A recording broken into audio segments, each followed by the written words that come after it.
Dieu se connaît lui-même. Il se connaît à travers une pensée, une parole, un verbe, auquel il communique tout ce qu'il est, pour que ce verbe puisse l'exprimer totalement, parfaitement, infiniment, dans la pure identité avec ce qu'il est lui-même, au point qu'ils sont un seul et même être, un seul et même Dieu. Entre le Père, on l'appelle Père parce qu'il est l'origine de qui tout procède, entre le Père et celui qu'on appelle le Fils, parce qu'il reçoit tout du Père, en qui le Père s'exprime parfaitement. Jésus dira « Qui me voit, voit le Père ». Le Père communique donc tout ce qu'il est au Fils. Il aime le Fils au point de lui donner tout ce qu'il est. Et le Fils, parce qu'il exprime parfaitement le Père, aime en retour le Père en lui communiquant lui aussi tout ce qu'il est. Et ce double échange d'amour du Père pour le Fils et du Fils pour le Père est l'amour de Dieu, qui est lui-même Dieu.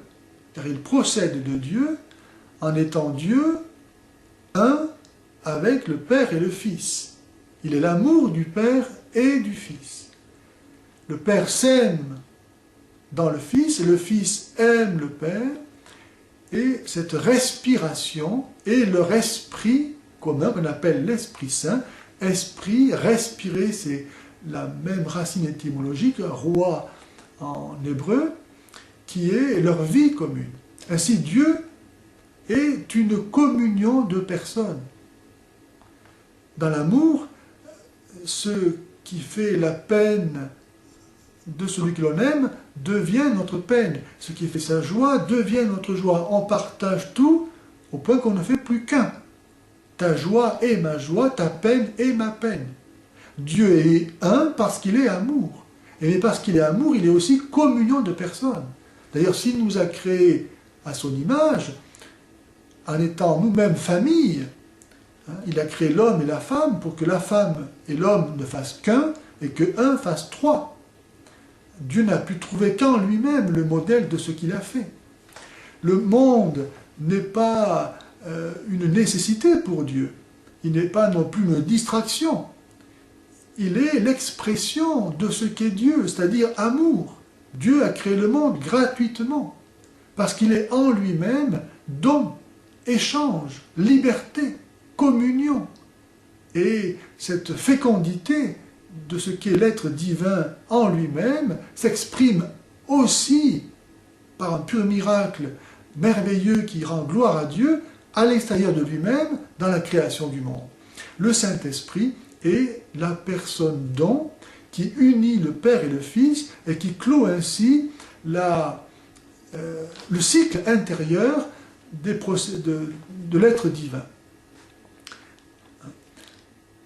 Il y a une différence entre les orthodoxes et les catholiques au niveau du filioque. Les catholiques ont voulu exprimer qu'il n'y a pas d'autre différence entre le Père et le Fils que d'être Père et Fils. Et qu'en dehors de leur relation réciproque, ils sont un seul et même Dieu, une seule et même substance. Or, si l'on disait que le Saint-Esprit procède du Père seulement, et non pas du Fils, il y aurait donc une autre différence entre le Père et le Fils que d'être Père et Fils. Et donc, l'unité divine serait par le fait même niée. C'est pourquoi nous disons que le Saint-Esprit procède du Père et du Fils, qui sont tous les deux le seul et même principe du Saint-Esprit. Et pour distinguer la procession du Saint-Esprit de celle du Fils à partir du Père, on dit que le Fils est engendré du Père et que le Saint-Esprit est spiré par le Père et le Fils. Il nous faut entendre ce verbe de Dieu que Dieu prononce éternellement. Dieu se dit éternellement, se connaît lui-même éternellement. Donc actuellement, Dieu prononce ce verbe en nous, puisqu'il nous crée. Il est en nous. À nous, par la foi, d'entendre cet engendrement cette parole de Dieu, par laquelle Dieu se dit lui-même, et par laquelle il nous dit en même temps, puisqu'il nous crée dans ce Verbe, par son Verbe.